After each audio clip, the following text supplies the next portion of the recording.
Hello, everyone. I'm Susan Dawson, and I'm currently in Manchester in the United Kingdom. Um, Thank you very much for the invitation to be part of this conference. It's great to be with you today, and I'm looking forward to talking to you about this topic, which I've been involved in for a year now or so. It's evolving trends in English language teaching and professional practices. So you can see the framework, the British Council continuing professional development framework for teachers there on the right-hand side. I think probably most of you are familiar with that. This conference is sort of based around those 12 professional practices. But a year or so ago, the British Council asked myself and a colleague, Gary Motteram, to look at this framework and see if it was still fit for purpose in 2024 and beyond. This was quite a big project, and it had 4 main phases. So the first phase was a big desk-based review. And then after that, we tested consensus with the findings from that review. Then based on those findings, we revised the framework. And then phase 4 was testing consensus again to produce the final version of the revised framework. And we're still in that phase 4. I don't think the final framework has been finalized yet, but hopefully it will be very soon. So that's a little bit of the background and the context to what I'm going to be talking about today. So I want to look at the first 3 phases. So we'll look at the desk-based phase, the sort of methodology we used and some of the key findings that came out of that review. Then we'll look at a global survey that we did to try and see if what we'd found was actually resonated with practitioners around the world. We'll look at the draft revision we made to the framework and the rationale for doing that based on those findings. And I want to finish by looking at some very practical uses of the framework, using some scenarios that might be helpful, I hope will be helpful for teachers and teacher educators who are watching this. So the first phase, as I said, was a big desk-based review, and this was by far the longest phase of the project. And we had 3 research questions that we were trying to answer in this phase. So the first one was, how has English language teaching changed in the last 10 years? Because remember, this the framework was originated in 2013, and we were doing this at the end of 2023, 2024. So it was looking at 10 years. How has teacher education changed in the last 10 years? And then finally, how have descriptions of teacher competence changed in the last 10 years? So those were the 3 different questions that we were looking at and trying to find answers to in this desk-based review. So we looked at lots of different types of literature. You can see on the left-hand side there that we did general searches. We looked at some specific journals. We looked at global education reports, publishing houses. And you'll see in the middle column there that we actually reviewed a vast variety of literature. So this ranged from very academic articles to blog posts, to global education reports, and even to webinars that have been produced by different publishing houses. We didn't want to just focus on the academic literature. We thought it was very important to have practitioner perspectives as well. So even the 2 of the main journals we chose for research question 1, the English Language Teaching Journal and TESOL Journal, have a bit more of a practitioner perspective, and that's why we chose them. But we also looked at regional journals, top regional journals, to see what they were saying, how things were varying across the globe. And obviously, when you're looking at blog posts and things like that, you need to take into account that these are quite personal reflections, but they also tend to be quite current, whereas we know that sometimes the academic literature can take time to come out, and the blog posts were actually very recent, very current. Again, publishing houses, they're very self-interested, they want to sell their wares. But again, it was helping us to see the sorts of issues that they were responding to in those webinars, which again are quite current. You can see from the dates that we looked at the last 5 years or so. We also looked at special issues, which tend to announce what they're going to be about in advance. So that gave us a little bit more flexibility. So how did we revise, or how did we look at all this literature? So the main thing that we did really was to code. We went through every article in English Language Teaching Journal, in TESOL Journal, and in TESOL Quarterly, and all of the special issues as well, and we coded them. Those codes were taking the main topic or theme of that paper or that blog post as well, and looking at and getting codes from there.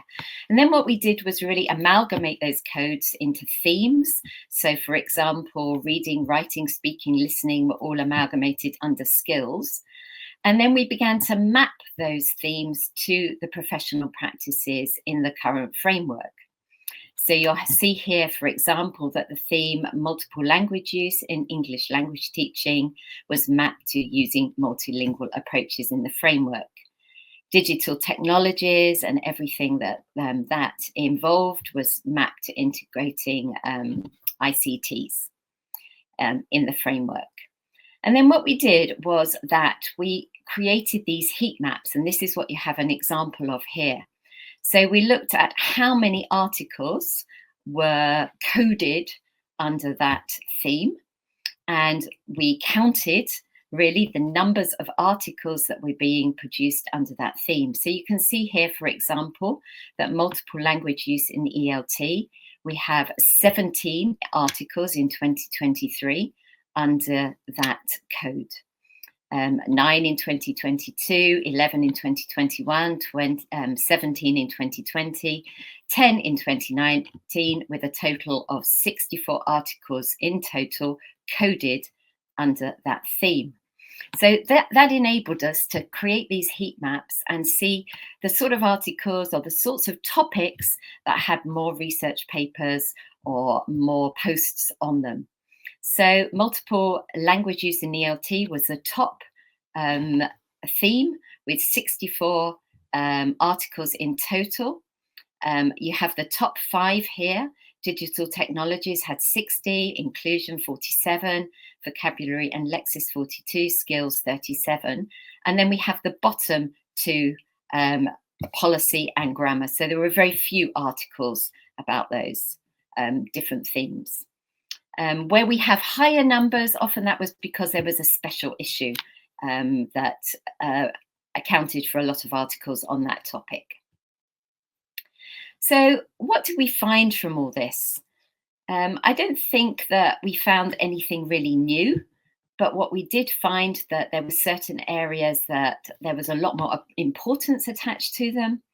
And we also found that there was a broadening of these 5 things that you can see on the screen here. So a broadening of the context that people were talking about in terms of English language teaching, a broadening of the idea of who's teaching English today, a broadening understanding of who the learners are and what their needs are, a broadening of the nature of English language teaching, and a broadening of the variety and standard of the sort of English that's being taught. And I'm just going to look at each of these in a little bit more detail. So a lot of the articles, it was really interesting to see the global authorship of these articles written by people from all over the world. And there is this understanding, this growing understanding that actually there are so many different contexts of teaching and learning English today. So people are teaching even within countries, in urban areas, in rural areas, in areas which are very remote, hard to reach. We have the private sector, the public sector.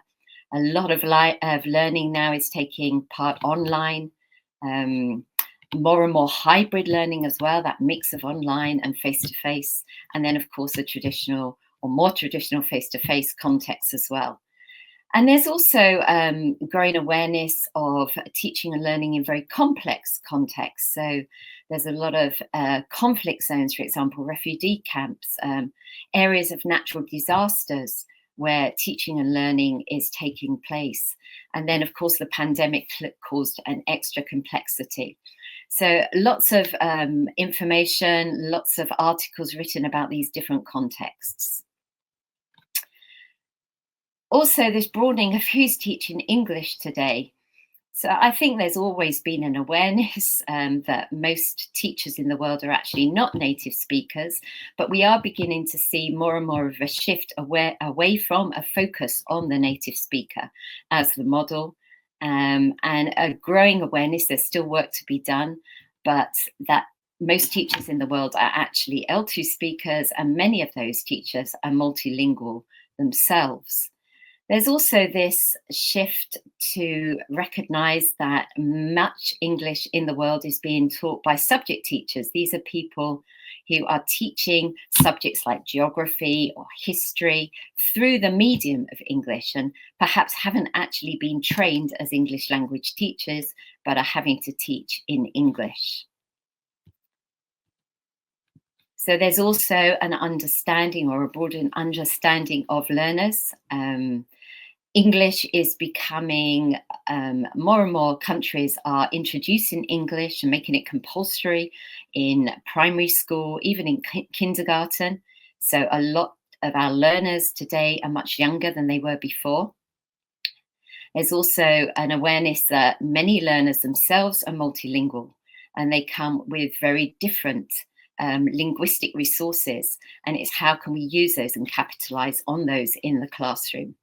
There's also this focus on learner well-being, particularly since the pandemic, and how we can encourage well-being among learners in our English language classes, and learner identity, everything that they bring to the classroom. That might be in terms of their ethnicity, their age, their gender, their socioeconomic background, their educational background, their needs, with those are special learning needs.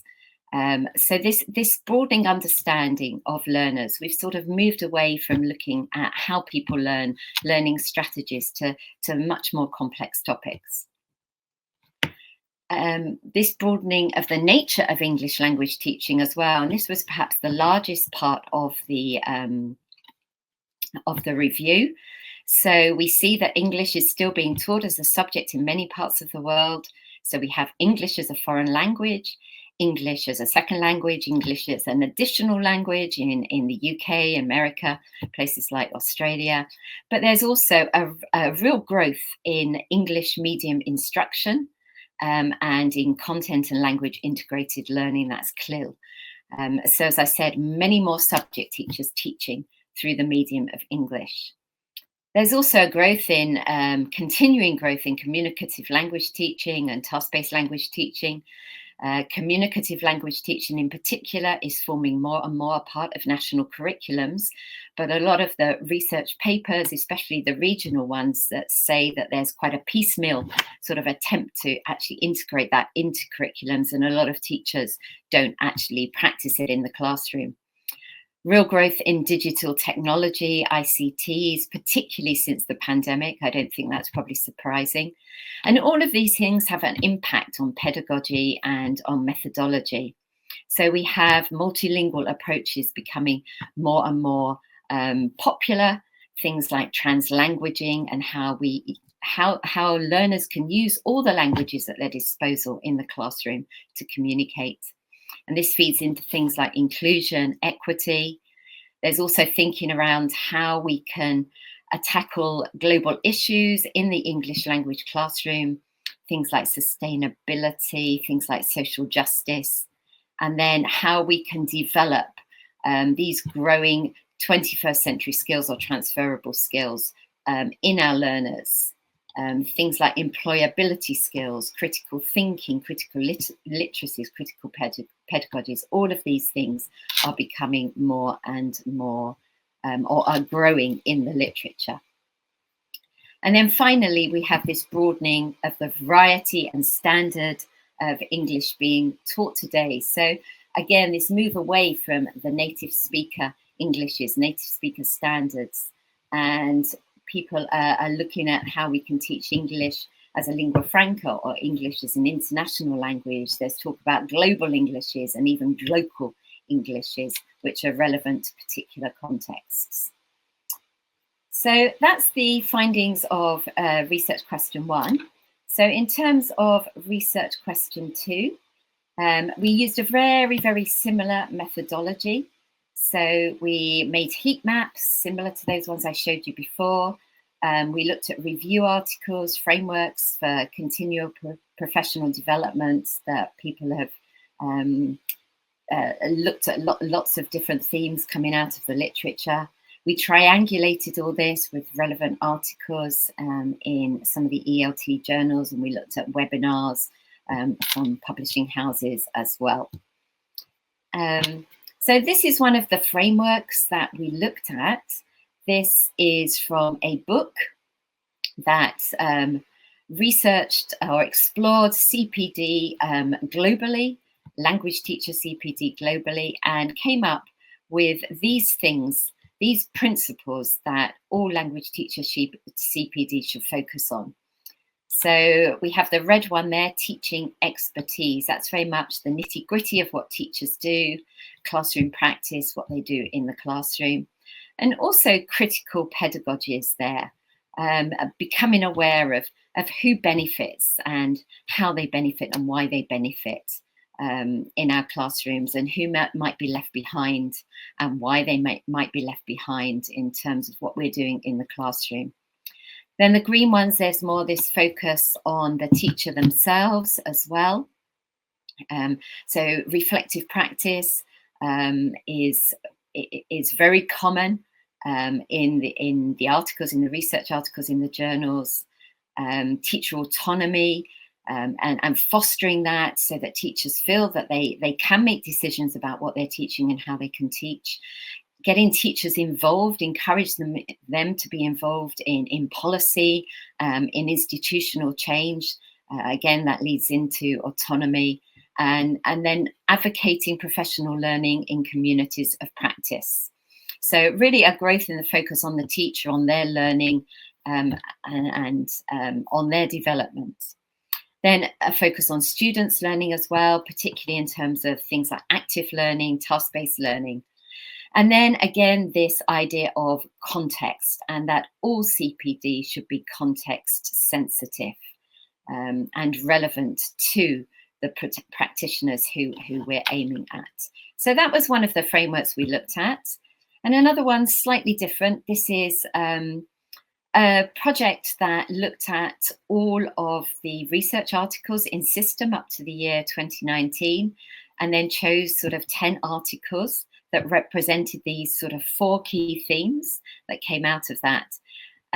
It's quite important to point out that these are not, that the boundaries between these themes are actually quite fluid and quite flexible, that they're not separate themes and the boundaries are solid between them. But if we start on the right-hand side there, we've got language teachers learning and their professional development. So that was studies that looked at how teachers develop. Reflective practice was very common among that as well. Then teacher cognition, that was studies looking at teacher professional knowledge and teacher understanding of maybe specific aspects of their practice. So for example, understanding of how to teach pronunciation, things like that. Then we have language teaching practices. That was particularly looking at how teachers respond to change, how they respond to reform, how they respond to things like growth in digital technologies. And then finally, again, looking at teachers themselves, at their identity, their aspirations, their characteristics, their values and beliefs. So that was a framework really that, from Gu et al. Based on research articles in system. So what did we find then here? So these are the key findings really from that second research question. What has changed in teacher education, language teacher education over the last 10 years? So the first thing is that And this might seem really obvious, but it's amazing how many articles and especially global education reports said that this isn't often taken into account in terms of teacher education. And I should say that when we're thinking about teacher education, we're not just thinking about pre-service education, but teacher education very broadly here, teacher education, pre-service, in-service, continuing professional development. So the first thing is that really all teacher education needs to be situated and context sensitive. And then we have this emphasis on the teacher as a person, and that encompasses a variety of different things. So teacher identity is a real growing area of research, and that includes things like the teacher's ethnicity, their own linguistic resources that they have and that they bring to teaching and learning, their gender, their age, their educational background, socio-cultural background. All of that feeds into how the teacher understands themselves, how they view themselves, how that impacts on teaching and learning in the classroom. Again, this might not be surprising, but a real emphasis on things like teacher well-being, particularly since the pandemic, and teacher resilience.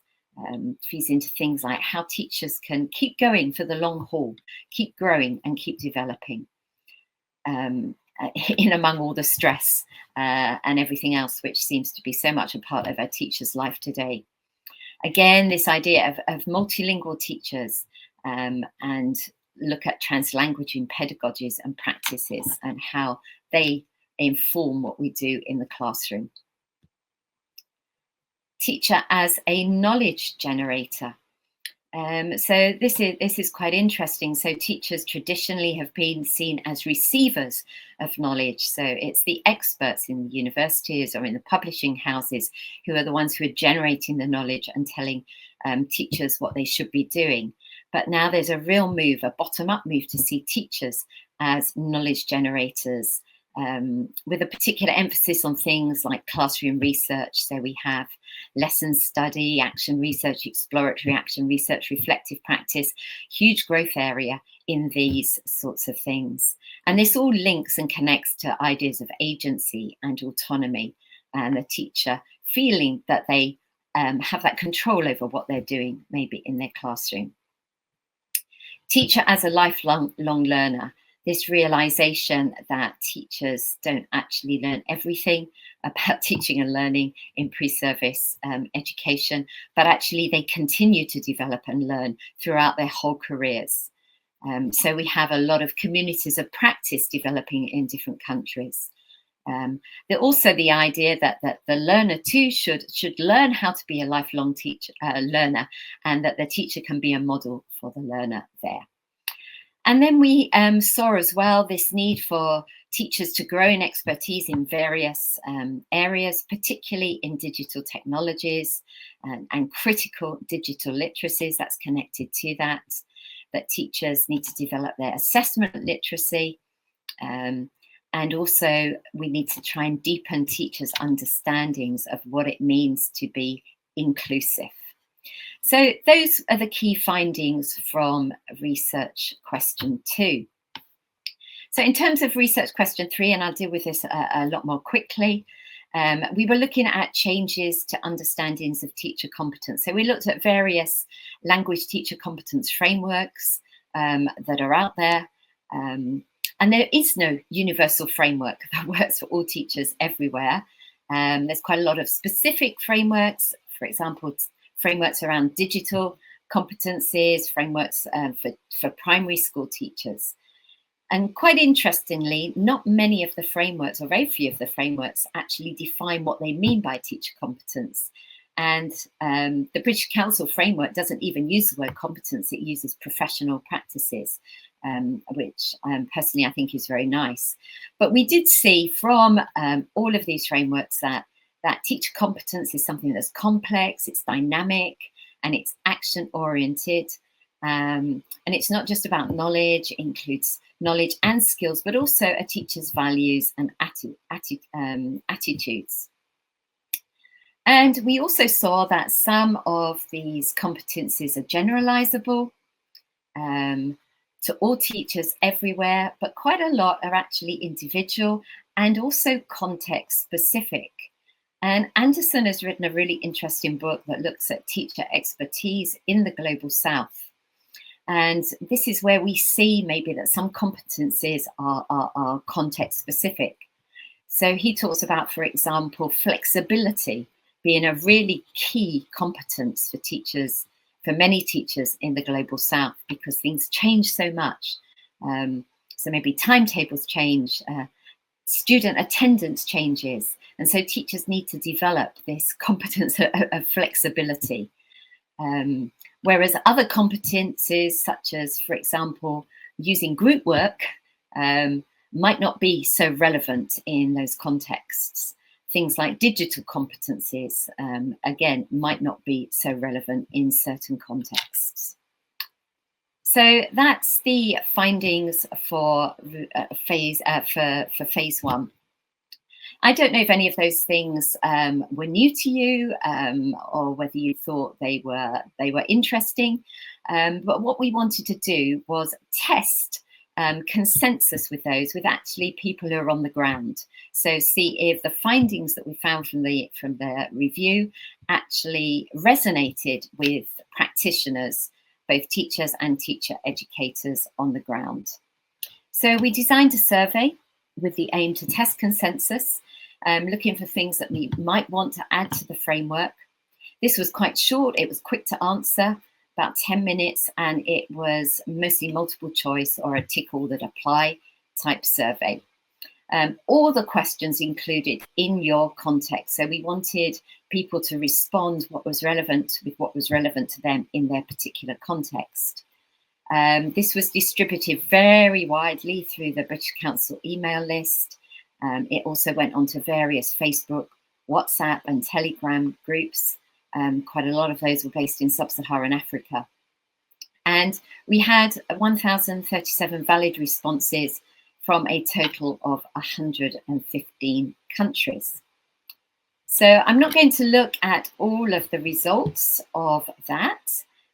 We're just going to look at the results, or some of the results, and the findings from the teacher education section. So in this section, we asked people to look at a list of topics. There were 16 topics in all, and I'll show you those in a minute. And we asked them to say whether they thought these were important for teachers today, whether they thought they formed a part of teachers' practice in their context, and whether they were covered in teacher education. And they could tick one or all of those three things. Or they could say that they thought none of these applied in their particular context. So this table here looks at overall consensus. So this shows the number of people who said that yes, those things were important for teachers today, and or they were included in teachers' practice, and or they were included in teacher education. So you can see that there was generally high consensus for all of the topics. Top one was assessment for learning with 98%, and teaching practice, teaching practicum. And if we go down, we can see that maybe those four at the bottom, there wasn't quite so much consensus. So multi-plurilingual practices were considered not very applicable in 10% of the context. Teacher professional identity in 11, artificial intelligence 12, learner agency in 14% of the contexts. So maybe this is because, particularly in terms of artificial intelligence, when we did this just a year ago, artificial intelligence had only been around for about a year. Maybe this teachers hadn't really cottoned on to how that was being used. That might have changed by now, of course. Learner agency, maybe they felt that in many contexts in the world, actually learners don't have much agency, and therefore that was not really applicable to them. But that was the general consensus in the survey. If we then look at these ideas in a little bit more detail. So in this table here, we've got the percentage of people in that second column who thought that this topic is important for language teachers today. And then in the next column, the number of people, the percentage of people who thought that this topic is part of teachers' practice today. So we can see that there's a bit of a difference there between the things that people think is actually important and actually how many teachers are actually putting that into practice in their everyday classroom practice. So, for example, artificial intelligence, we have 53% of teachers thinking that yes, this is important for language teachers, but only 30% said that it's actually a part of their practice. So we have percentage difference there of 23%. Critical pedagogies, 50% said they thought that was important, but it's only part of a practice of 36% of teachers. We can see also education for sustainability, quite near the top there. Teacher well-being, interestingly, important, but maybe not so many teachers actually practicing or thinking about their well-being. And again, learner agency. And then at the bottom, we have these three where actually there are more teachers including these things in their practice than people who think it's actually important. So maybe these things, assessment for learning, reflective practice, teaching practice, practicum, are so much a part of teachers' practice that actually it's just what we do and maybe not considered so important anymore. And again, if we look at this from another perspective, so again, we have the topics that people considered important and the percentage of people who considered those things to be important. And then if these are covered in teacher education, and remember here, we're not talking about only pre-service education, we're also talking about in-service teacher education, continuing professional development programs as well. So again, we have artificial intelligence at the top there. 53% said it was important, but it's only covered in teacher education according to 31%. And I have to emphasize again that artificial intelligence is the new kid on the block. And especially when we did this a year ago, people were just catching up maybe with this idea, and it hadn't actually been incorporated in much teacher education yet. So we have quite a difference with a lot of these topics between the ones that are considered important and whether they actually are covered in teacher education. Inclusion and diversity, we have there the same percentage of people who think it's important to it being covered in teacher education. And then we have the ones that are perhaps more covered in teacher education than we think people consider important. And we have reflective practice, teacher research, assessment for learning, and teaching practice there at the bottom. And as I said before, I think maybe that's because they are so embedded in teacher education that perhaps their importance is not considered so great. Okay, so then how did we use all that to revise the framework? And I suppose this is where we come to the nitty-gritty of how did we use all those findings? How did we incorporate those into the revision of the framework? So first of all, let's think about some of the implications of what we found, both through the desk-based review, but also through the survey for the framework. So we know that this framework is used in many different places, many different countries, but also many different contexts within those countries, and it's used by many different audiences. So yes, it's used by individual teachers, but it's also used by schools to develop CPD or teacher education programs for their teachers. It's used by governments, it's used by ministries of education to help them develop curriculums. It's used by universities to develop courses for pre-service and in-service education. So context, it's used in many different contexts, but also we've seen how important context is. And therefore, we deem that context should really be an integral part of this framework. It was a part of the original framework, but not in such an obvious way, I think. So it was sort of there, but it wasn't really foregrounded in the original framework. We've also seen that actually teachers' needs, learner needs are changing so quickly, and therefore the framework needed to be more flexible so that it could adapt to these changing needs. And we saw how none of these practices actually exist in isolation, so that they're all interconnected. So a lot of the research that we were looking at was not about one particular thing, but was about several different things, and they were all integrated together. So digital technologies, for example, in particular, is linked to lots of different things, whether that's inclusion, and whether that's things like reading. So we can't look at these practices in isolation. So we wanted to come up with a sort of dynamic framework somehow that managed to capture these interconnections, but also a framework that was flexible enough to grow with the emerging needs of both teachers and learners and teacher educators as time goes on. So we wanted to make this framework fit for purpose for at least the next 10 years and maybe even more. So we have the current framework there on the left with the 12 professional practices. And on the right, we have a very crude, I must admit, this is quite a crude visual of the framework that we came up with. That visual is also quite static. We wanted something that was more sort of animated, but we never actually managed to do that at a draft level. But you see, it's quite different. And if you count those practices, you'll see that there's 11 practices there rather than the 12 in the original.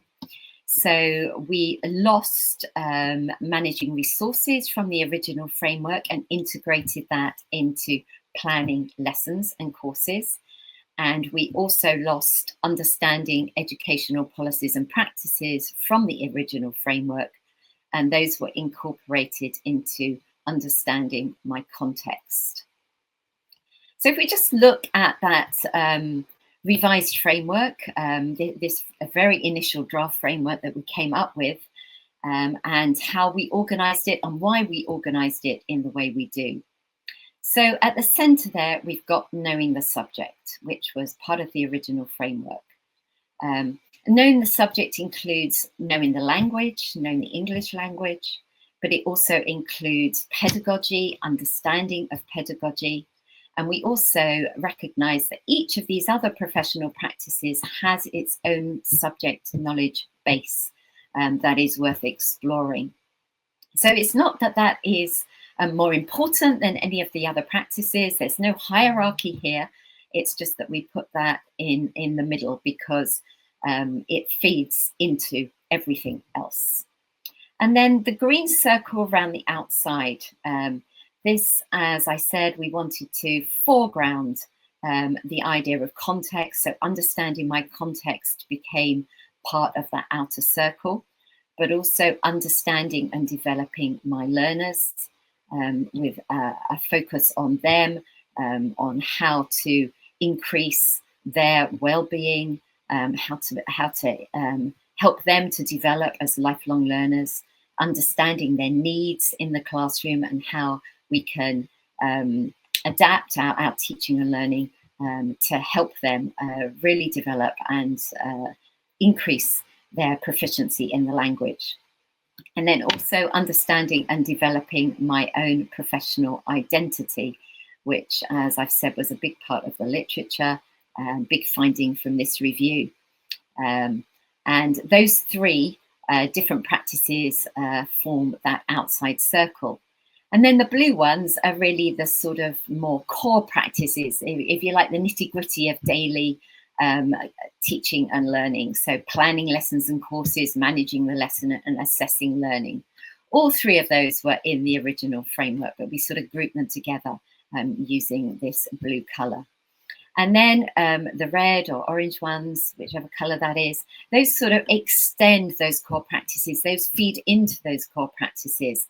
And again, none of these are new, they were all in the original framework. So using transferable skills is the same as promoting 21st century skills. Digital technologies is ICTs, integrating ICT, multilingual approaches. That was in the original framework. So that's how we organised it and why we organised it the way that we did. We also kept the 4 levels of development. So this was quite important. We didn't want to go start talking about sort of experts and novices in terms of levels. We liked these and thought they were still very relevant in terms of what we'd found throughout this review. And I think we also know from our example or from our experience of the pandemic that even people who've been teaching for a long time, when the context suddenly changes, they need to sort of begin to reassess their skills in that new context. So the pandemic made all of us, I think, begin to reassess how do we do teaching and learning in this new context, this new online context in which we find ourselves. And so we need to come back to some of these professional practices and think about them again. Okay, so I want to just look at how we might use this revised framework. I'm sorry, this was supposed to be animated, but the animations aren't really working in this streaming platform. So you can come to this framework at any point in your career, and you can come into any of these professional practices. You can start with any one. You don't need to start at a particular professional practice. So let's just think of an example. So imagine I have a dyslexic child in my class, and I've never had a dyslexic child in my class before. So I'm thinking about how can I really include that child, and how can I make learning and teaching relevant for them. So I might want to start, for example, with the professional practice of using inclusive practices, and really look into that and try and understand what it means to be inclusive in terms of this dyslexic child. I might want to explore the knowledge base, that knowing the subject of dyslexia, really understand more about that and how that impacts on teaching and learning. Then I might want to look at how I can incorporate everything I've learned into the way I plan my lessons, how to make them more inclusive. What sort of activities do I need to maybe integrate for this particular learner? But also looking at of the broader context, how does this fit with all of my learners who I have in this class? So how can I make this inclusive for everybody, not just the dyslexic child, but for everyone in this context? And also I might want to look at my own beliefs, my own understanding of inclusivity, and how that impacts on what I'm trying to do in the classroom with this particular child in my context. So that's one example of how we might use the revised framework. Okay, I'm sorry about all these arrows going everywhere. They should be animated, which I think will make it a little bit easier to follow for you. Anyway, this is a second example. So we've said that artificial intelligence is really growing, and we know that our learners are using it, and we know that they're using it to help them do their work. They're using it particularly maybe to help them do their writing. So if we're assessing writing and we know that our learners are using artificial intelligence, then we might want to think about how we actually assess writing that has been assisted by artificial intelligence. So again, we might start with this professional practice of assessing learning, and look again at understanding of assessment, different types of assessment, how they might work. We might want to look at digital technologies again. What is AI? How does it help? What sort of text does it generate? And deepen our understanding of AI. We might want to look at our learners. How are they using AI? What's their understanding of AI? Because often our learners are ahead of us in the game in this type of thing, and understand really what skills they might need to develop to enable them to incorporate IA in a critical and a useful way. Again, look at our own beliefs and understandings on our own assumptions about things like AI and what we think about, and if we want to just reject it and say we shouldn't be using these sorts of things and our learners shouldn't be using things, or whether actually we need to perhaps look at a bit more at those beliefs and those attitudes and try and understand a little bit more about this. Of course, all this is going to impact then on how we might plan our lessons to incorporate maybe some of these skills that we think learners might be able to develop, critical practices, particularly looking at texts that have been developed, generated by AI, and how we might help our learners to understand those and to use those and to develop those. We might want to think about how to be inclusive about who might be left behind by things like AI in our assessments, and how we can really include everyone in this. And then, of course, we might want to look, as I've said, at the transferable skills that will be useful for our learners. So that's a second example, I think, of how we might use the framework. And then the final example here, and I think this applies perhaps more to a group of learners, a group of teachers, how they might come together maybe to use the framework to explore something.